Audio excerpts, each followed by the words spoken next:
Hola, ¿qué tal, chavos? Muy buen día y bienvenidos nuevamente a Contabilidad para Todos. Fíjense que en ocasiones hacemos transacciones en moneda extranjera. Lógicamente que hay un IVA que registramos y lo registramos a valor histórico, pero cuando cerramos mes para presentar estados financieros o cuando cobramos o pagamos ese IVA, pues el valor histórico de la moneda extranjera ha cambiado. Y entonces en ocasiones no sabemos a qué tipo de cambio hay que pagar este IVA al fisco federal. Así que en este video vamos a analizar los fundamentos fiscales y financieros para hacer el registro y también para hacer el pago correspondiente. Comencemos.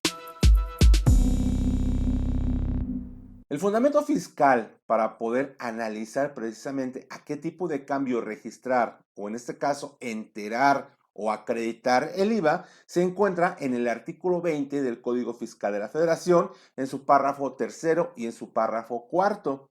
Y bueno, me voy a permitir leerlos. Para determinar las contribuciones y sus accesorios, se considera el tipo de cambio a que se haya adquirido la moneda extranjera a que se trate.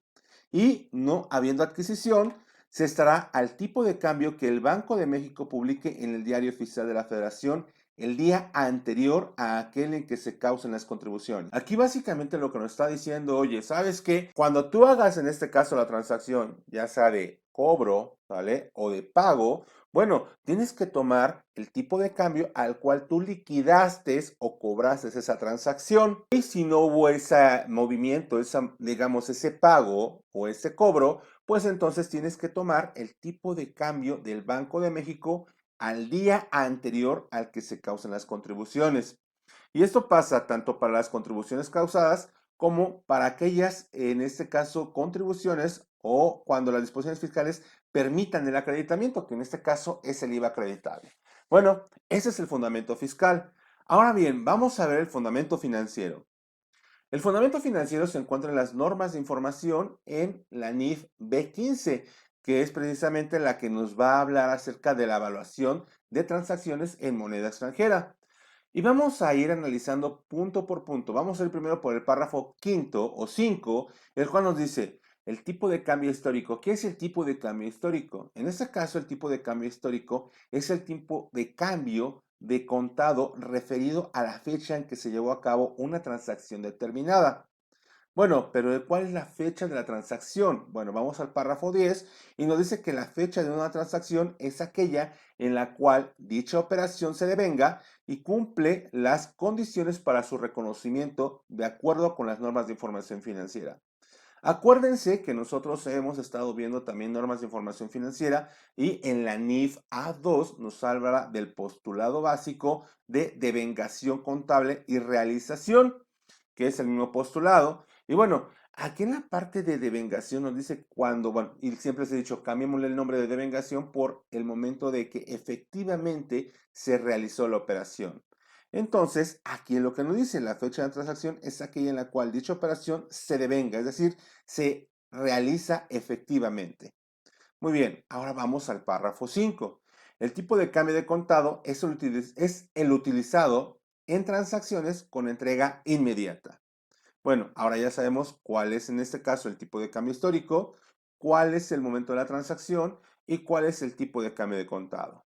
Ahora vamos al párrafo 6. Si para el proceso de conversión están disponibles varios tipos de cambio, debe utilizarse aquel con el que los flujos futuros de efectivo representados por la transacción, ¿sale? El saldo en moneda extranjera o la operación extranjera pudieron haber sido realizados a la fecha de conversión. Y aquí difiere un poquito con la norma fiscal. Ese es el gran problema que tenemos los contadores. En ocasiones las normas financieras cambian con relación a la norma fiscal. Mientras la norma fiscal nos dice que hay que tomar el tipo de cambio del Diario Oficial de la Federación, la norma financiera nos dice, oye, ¿sabes qué? Tienes que tomar el valor en que efectivamente o con el que efectivamente se espera realizar la transacción. ¿Y a qué se refiere esto? Bueno, si nosotros tenemos contratado nuestra cuenta de banco, a lo mejor en Bancomer, en Banamex o en HSBC, no sé, en el banco que ustedes elijan, tendríamos que preguntar al cierre del ejercicio, en este caso al cierre de mes, en cuál es el valor que se tiene del tipo de cambio de la moneda extranjera a la cual ustedes estén registrando. Es decir, yo tengo ahorita $20,000 para pagar, pero no los voy a pagar, únicamente voy a hacer los registros para hacer mi cierre de contabilidad y presentar estados financieros del mes correspondiente. Bueno, entonces tendría yo que marcar a la institución bancaria y preguntarle, oye, ¿cuál es el tipo de cambio a la compra y a la venta del día de hoy? Y según normas financieras, bueno, tendríamos que registrar con ese tipo de cambio. Y ahí es cuando precisamente hay una, digamos, no hay, no hay y ahí es a donde no es equiparable tanto la norma fiscal como la norma financiera, pero bueno, tenemos que aprender a registrar bajo normas financieras y observando normas fiscales. Bueno, chavos, el primer fundamento que vamos a analizar es el fundamento fiscal. Y ese se encuentra en el artículo 20 del Código Fiscal de la Federación, en su párrafo tercero y en su párrafo cuarto.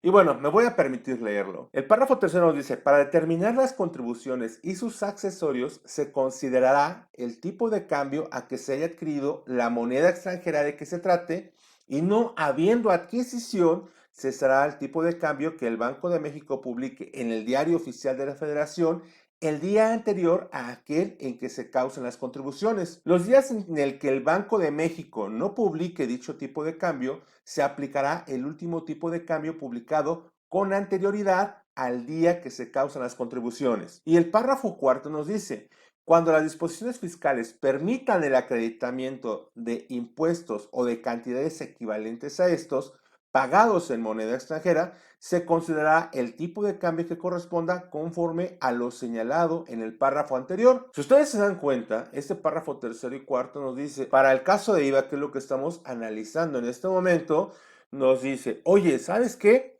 Cuando tú pagues, en este caso, a tu proveedor o cuando tú cobres a tu cliente, como ya se realizó la transacción, ya efectivamente te la liquidaron, debes de pagarme ese IVA al tipo de cambio, en este caso de cobro o de pago, ¿de acuerdo? En moneda nacional.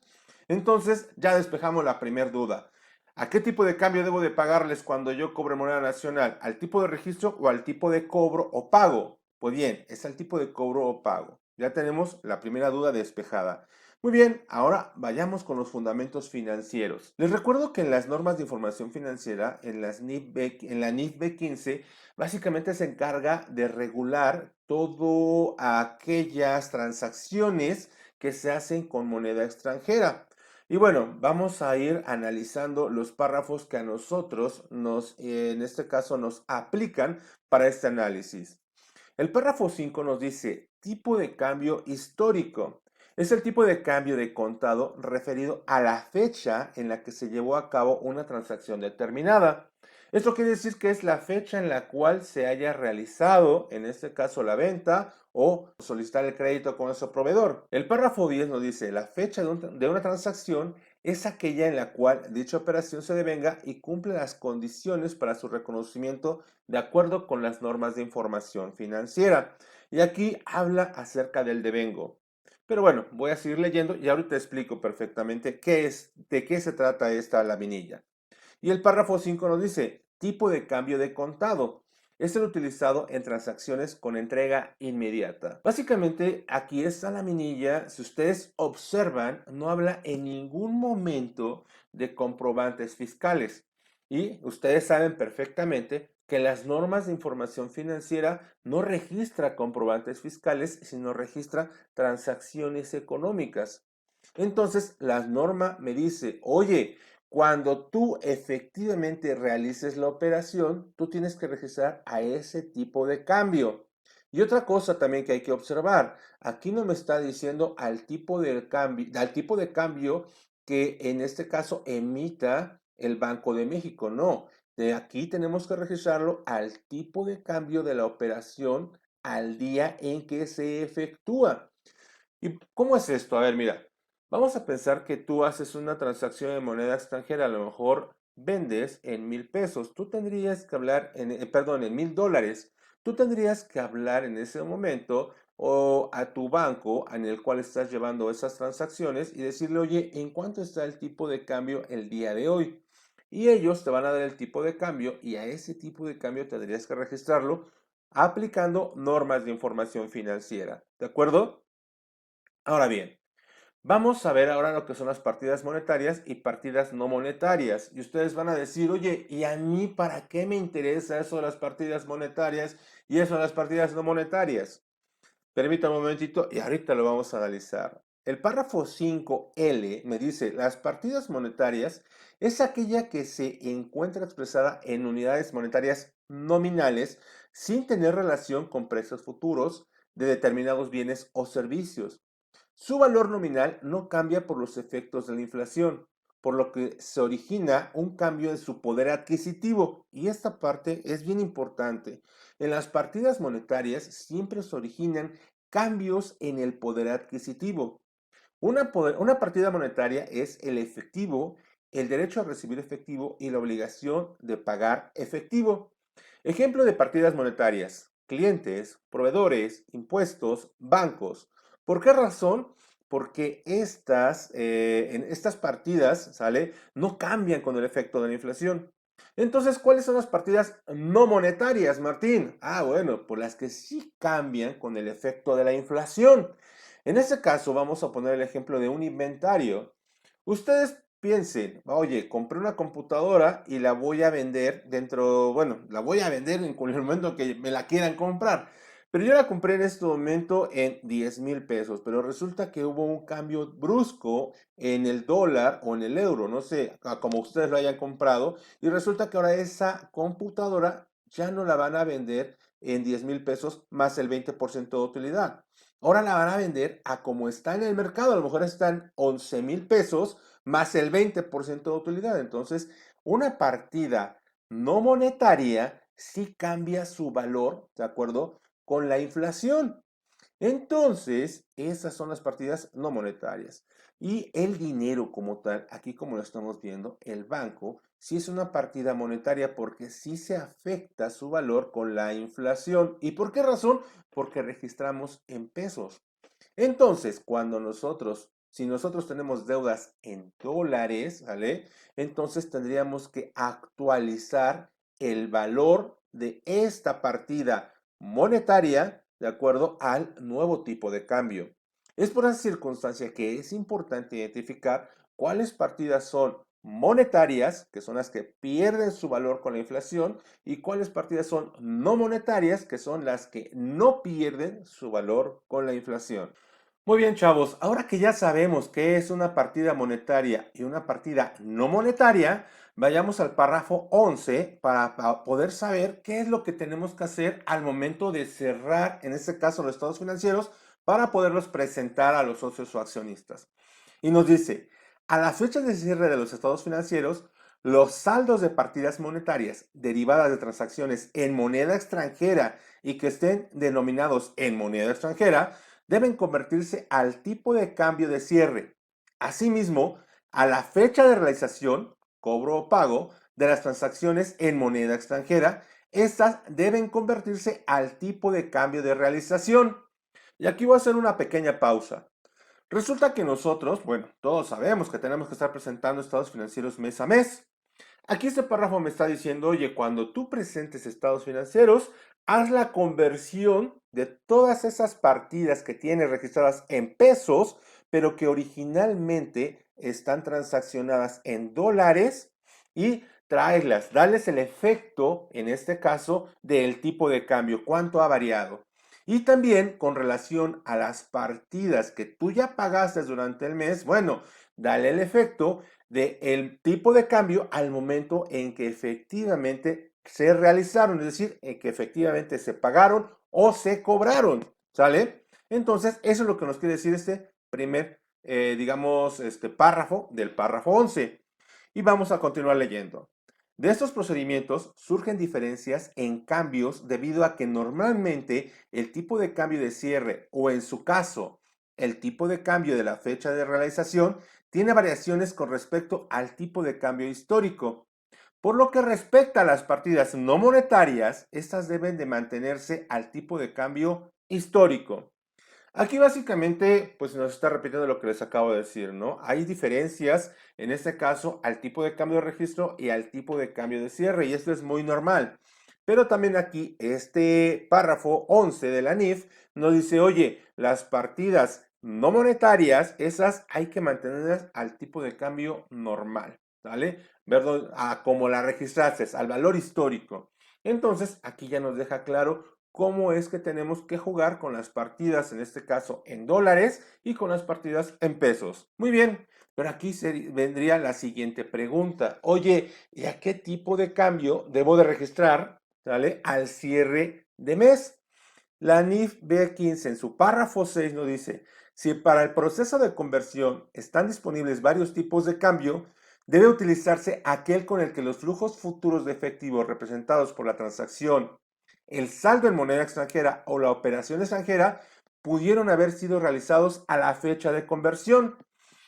Ay, un poco raro, brazo de las NIF. Bueno, aquí básicamente lo que me dice la NIF, oye, ¿sabes qué? Si tú tienes a lo mejor un estado de cuenta en un banco y otro estado de cuenta en otro banco, pero tú normalmente realizas estas transacciones con X banco, no voy a poner un nombre para no hacerle comercial, bueno, con X banco, pues resulta que tú le tienes que marcar a ese banco y decirle, oye, ¿sabes qué? Estoy cerrando mis estados financieros y necesito que me digas cuál es el tipo de cambio al día de hoy, al día de cierre.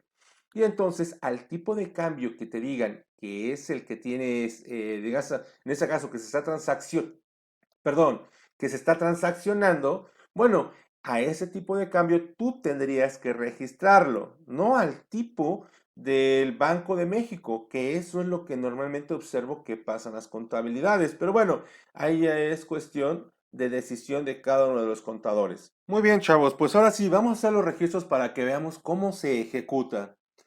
Vamos a poner un ejemplo con una venta de $1000 a un tipo de cambio de 20 pesos a la fecha de devengo, es decir, a la fecha en que se efectuó efectivamente la operación. Y bueno, vamos a registrar nuestros clientes con IVA, que en este caso serían $1160 a un tipo de cambio de 20 pesos, 23,200 pesos.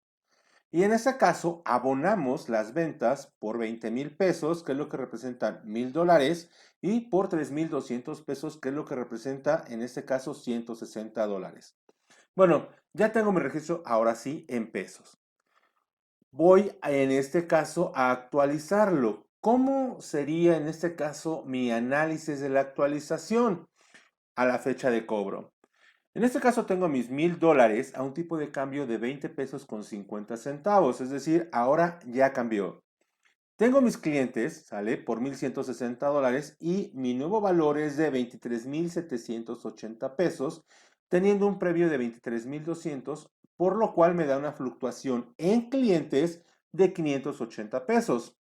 Hasta ahí creo que vamos bien. Después, un IVA por trasladar de $160 y que ahora representan 3,280 pesos y anteriormente representaban 3,200. Hay una fluctuación de 80 pesos en el IVA por trasladar. Realmente mi fluctuación cambiaria es de 500 pesos. Esta fluctuación cambiaria es la relacionada directamente a las ventas, como podemos observar en esta última parte de este cuadro.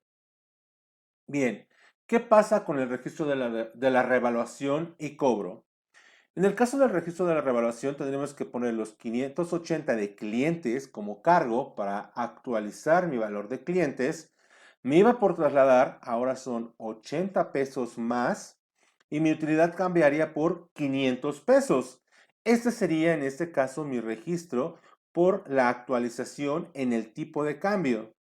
¿Qué pasa entonces ahora del registro al momento del cobro a nuestros clientes? Bueno, mi banco ahora entra en 23,780 pesos, mis clientes los cancelo por los 23,780 pesos, con lo cual, bueno, quedarían perfectamente cancelados y en este caso pagaría yo mi IVA por trasladar por 3,280 pesos, porque como ya vimos en las laminillas del principio, bueno, el Código Fiscal nos dice que hay que actualizar los impuestos, ¿de acuerdo?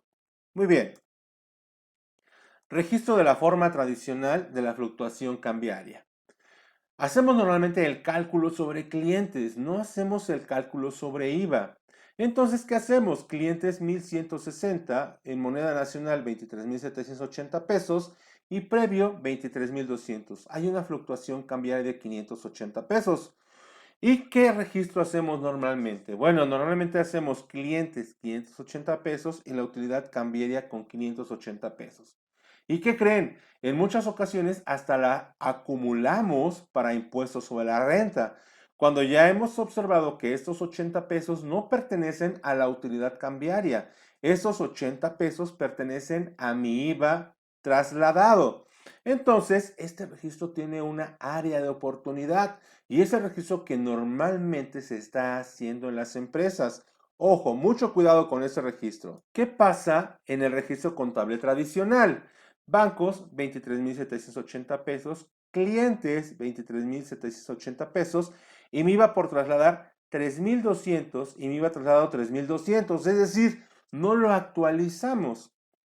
¿Qué pasaría si nosotros pagamos, en este caso, mis 3,280 pesos, que es el IVA que efectivamente se causó porque es al momento de que se cobre o se paga? Bueno, tendremos que calcular 3,280 pesos contra mi venta de 3,200 y habría una diferencia de 80 pesos. Aquí puede haber doble error. Uno, si pagamos contra el registro, ¿vale? Que son 3,200 pesos, bueno, aquí sí quedaría cancelado, pero estaríamos pagando mal mi impuesto, ¿de acuerdo? Estaríamos pagándolo inapropiadamente. Ahora, ¿qué pasa si nosotros sí pagamos apropiadamente? Bueno, que mi IVA por trasladar quedaría en este caso descuadrado, no se cancelaría. Entonces, podríamos cometer un error u otro error. Uno, pagando menos, u otro, pagando correctamente, pero registrando inadecuadamente. Chavos, espero que este video les haya servido mucho. Si les gustó, por favor, compártanlo. Denle manita arriba, que no les cuesta absolutamente nada. Suscríbanse, que también es gratis. Y por favor, denle la campanita. Ya saben que si le dan manita arriba, pues este video puede llegar a ayudarle a más personas si es que ustedes consideran que les sirvió, que les fue de utilidad. Chavos, que estén muy bien, hasta pronto y mucho éxito. Bye.